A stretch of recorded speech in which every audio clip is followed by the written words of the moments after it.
बहुत साल पहले एक छोटे से गांव में एक जमींदार के दो लड़के थे।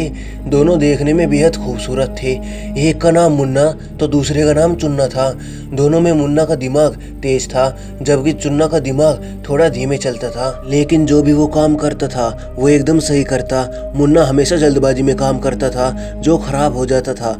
दोनों की गाँव में खूब वाहवाही थी। गांव में किसी को कोई भी परेशानी होती तो सब मुन्ना और चुन्ना के पास ही जाते थे। गांव वाले दोनों से बहुत खुश होते। लेकिन जमींदार को दुख होता। दरअसल मुन्ना को समय की कीमत की समझ नहीं थी, जबकि चुन्ना समय की अहमियत को समझता था और उसका सदुपयोग करता था। जमींदार को मुन्ना की फिक्र होती थी।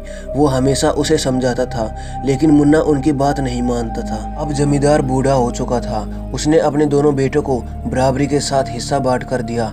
फिर एक दिन जमींदार का निधन हो गया।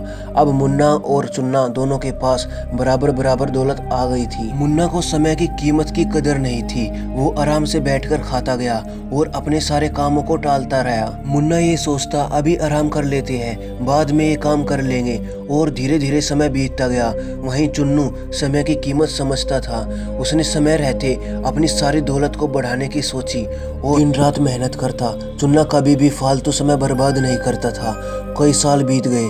मुन्ना ने आराम से अपनी सारी दौलत खत्म कर दी और वहीं चुन्नू ने अपनी मेहनत से अपनी सारी दौलत को कई गुना बढ़ा दिया। अब चुन्ना के पास बहुत सारे पैसे हो गए, जबकि मुन्ना गरीब हो गया। मुन्ना कोई भी काम शुरू करता तो उसे टालता रहता। वो सोचता इस काम को आज नहीं कल कर लेंगे, और जब कल आता तो फिर वो अपने काम को कल पर टाल देता। मुन्ना कोई भी काम समय पर नहीं करता था। वहीं चुन्ना जो भी काम शुरू करता उसे उसी दिन खत्म करता, उस काम को अगले दिन नहीं टालता, और इसी की बदौलत वो इतना अमीर बन गया था। चुन्ना दिल का बहुत अच्छा था। उसने अपने भाई मुन्ना की मदद के लिए हाथ बढ़ाया और उसकी जमकर मदद की। लेकिन मुन्ना सुधरने वालों में से कहाँ था। उसने फिर वही गलती की जो उसने पहले की थी, समय की कीमत ना समझकर।